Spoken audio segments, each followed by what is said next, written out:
خوف کیا، عشق کی پر سن کے باتیں کانپتے ہیں دستہ پا، اے شاہ نور محمد وقت ہے امداد کا، آسرا دنیا میں ہے عظمت تمہاری ذات کا، کوئی آسرا نہیں تیرے علاوہ نور محمد، اے میرے پیر صاحب تیرا ہی آسرا ہے، کلمہ پھر اسی کا پڑھ لے، اسی کا آسرا تو کلمہ اسی کا پڑھ لے، دنیا کی عظیم ترین ذات محمد الرسول اللہ بدر کا میدان لگا ہوا، اپنے ساتھیوں کو لے کر آئے، ماتھے کو زمین پہ رکھا، آسمان والے کو کیا کہا، اے اللہ اگر آج یہ 313 شہید ہو گئے، ڈر لگتا ہے قیامت تک تیری توحید کا نام لینے والا دوبارہ پیدا، اللہ تو اگر مدد نہیں کرے گا پھر محمد کی مدد کون کرے گا صلی اللہ علیہ وسلم۔ نبی تو کہے کہ آسرا کس کا ہے، حضرت عائشہ پر بہتان لگا، نبی صلی اللہ علیہ وسلم گھر میں آئے، جب وہی اتری ماں نے کہا عائشہ کھڑی ہو رضی اللہ تعالی عنہا، کھڑی ہو کر اپنے باپ کا شکریہ، اپنے خامن کا شکریہ ادا کر،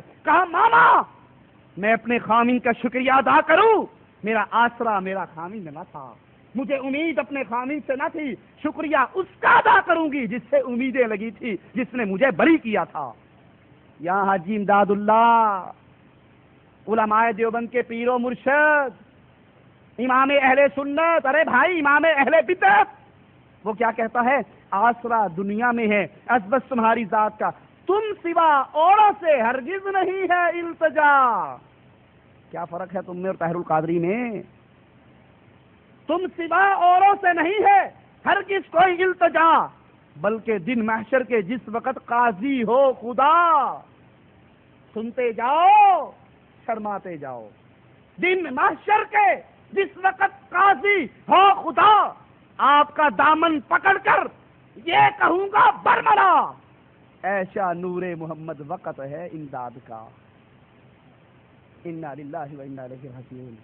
حشر کا میدان ہوگا، حشر کا میدان ہوگا، ایک ایک نبی کے دروازے کو بجائیں گے، آدم علیہ السلام چلو ہماری سفارش کر دو، آپ ہمارے باپ ہو آپ سفارش کر دو، اگلے نبی کے پاس، اس سے آگے اس سے آگے، ہر نبی کا ایک ہی جواب ہوگا، مجھے اپنی غلطی یاد آتی ہے، اللہ سے ڈرتا ہوں، اگر اللہ نے مجھے پکڑ لیا کیا جواب دوں گا؟ ایک دروازہ بچے گا، ایک ذات بچے گی، وہ ہوگی محمد الرسول اللہ کی ذات صلی اللہ علیہ وسلم۔ اللہ کے نبی کو کہیں گے، اللہ کے نبی اپنے ماتھے کو عرش کے نیچے، زمین اپنے عرش، اللہ کے عرش کے نیچے سجدہ ریز ہوں گے اور اللہ کے سامنے طویل سجدہ کریں گے، فرمایا وہ دعائیں کروں گا جو آج مجھے یاد، اللہ اس وقت مجھ پر وہ دعائیں طویل سجدے کے بعد، پھر اللہ کہے گا اے میرے نبی اپنے سر کو اٹھاؤ، مانگو جو مانگنا ہے، شفاعت کرو جس کی کرنی ہے، تمہاری مانگ کو پورا کیا جائے گا، تمہاری سفارش کو قبول کیا جائے گا۔ اور یہاں کیا حال ہے کہ جس دن، بلکہ دن معاشر کے جس وقت قاضی ہو خدا، آپ کا دامن پکڑ کر یہ کہوں گا برملا، ایشا نور محمد وقت ہے امداد کا۔ پھر میرے بھائیوں بتاؤ اس سے بڑا کوئی اور شرک ہو سکتا ہے؟ اس سے بڑا کوئی اور شرک ہو سکتا ہے؟ اور شرک کرنے والے، بدعت کرنے والے، اللہ کے دین پر چوریاں چلانے والے اہل سنت کہلوا سکتے، اہل سنت بن سکتے؟ اس سے یہ ہے بزرگوں کی کرامتیں، اور یہ ہے بزرگوں کی اللہ کو چھوڑ کر غیروں سے امداد۔ آگے سنو، یہاں تک تو یہ تھی، پھر کہتے ہیں یا محمد مصطفیٰ فریاد ہے، یا محمد مصطفیٰ فریاد ہے، اے حبیب کبریا فریاد ہے۔ ارے بھائی پھر دارالعلوم دیوبند میں اور بریلی میں الگ الگ کیوں ہیں؟ جب دین ایک ہے، جب عقیدے ایک ہیں۔ میں اشرف علی تھانوی کی پرسوں کتاب پڑھا اور مجھے عاقل بھائی نے گرفتار کر لیا درمیان میں سے، اگر مجھے پتا ہوتا میں اصول لے کر آتا۔ انڈیا سے میں نے منگوائی یہ مناجات مقبول۔ اشرف علی تھانوی کہتے ہیں اغثنی یا رسول اللہ، ادرکنی یا رسول اللہ، ارحم علی یا رسول اللہ۔ کیا فرق ہے بھائی پھر بریلویوں اور دیوبندیوں میں؟ یہی ڈگڈگی الیاس پادری بجائے اور یہی تم بجاؤ، یہی نعرے وہ لگائے، یہی شرک تم کرو، یہی شرک وہ کرے، پھر تم مواحدین ہو اور وہ مشرکین ہیں۔ یہ فرق کہاں سے آ گیا؟ یہاں بھی وہ کہہ رہا ہے امداد اللہ صاحب، کیا کہتا ہے؟ یا محمد مصطفیٰ فریاد ہے، اے حبیب کبریا فریاد ہے، سخت مشکل میں پھنسا ہوں آج کل، اے میرے مشکل کشا فریاد ہے۔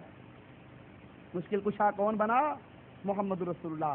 دعائیں کس سے ہوئی؟ محمد رسول اللہ. یہ شرکیہ عقیدے ہیں، اور جس کے عقیدے میں شرک آ جائے، انہ من یشرک باللہ، جو شرک کر بیٹھے وہ زمین و آسمان بھی اگر اپنی نیکیوں کو لے کر آئے گا، اس شرکی نحوست کی وجہ سے اس کی تمام عبادتیں برباد کر دی جائیں گی.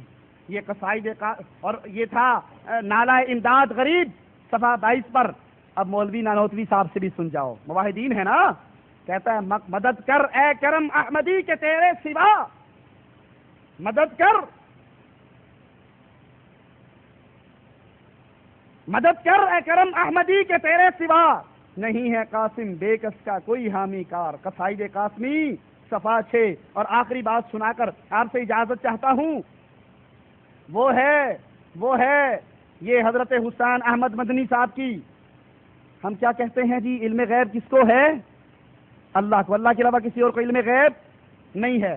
یہاں پر سن لو، کہتے ہیں زلزلہ در زلزلہ کے مصنف نجم الدین صاحب، علماء دیوبند ہرگز یہ نہیں کہتے کہ اللہ کے علاوہ غیب کی کوئی بات کسی کو معلوم نہیں. علماء دیوبند اس بات کے بھی قائل ہیں بعض علوم غیبیہ انبیاء اولیاء اصفیاء کو تو چھوڑیے معمولی لوگوں کو بھی ہو جاتے ہیں.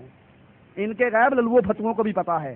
تو بھائیو، جن کا یہ عقیدہ ہو، جن کے عقائد کے اندر اس طرح شرک ہو، وہ اہل سنت نہیں کروا سکتے. اور جو لوگوں کو دھوکے کیا دیتے ہیں، جی آپ شریعت اسلامیہ پر عمل نہیں کر سکتے. مولانا کیوں؟ اجی عربی سیکھنے کے لیے 18 علوم چاہیے نا، صرف چاہیے، نحو چاہیے، فلسفہ چاہیے، بلاغت چاہیے. یہ سارے علوم پڑھ کے آؤ گے تو عربی سیکھو گے. اجی مولانا پھر کیا کریں؟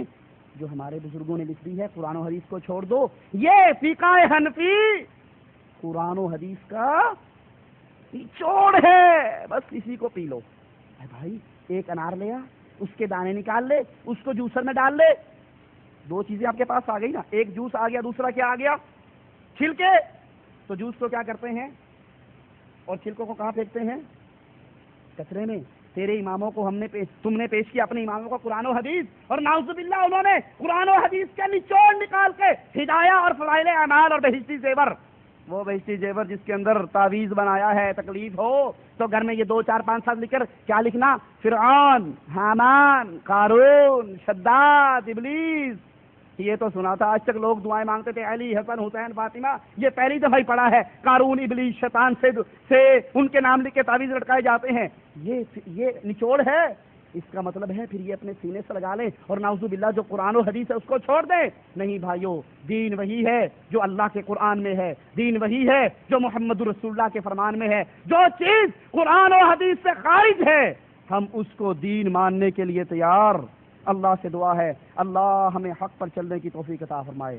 اللہ ہمارے گناہوں کو معاف فرما دے. اللہ ہماری خطاؤں کو معاف فرما دے. اللہ زندہ رکھنا توحید پر رکھنا. اللہ موت دینا ایمان پر دینا. اقول قولی ھذا واستغفر اللہ لی ولکم ولسائر المسلمین.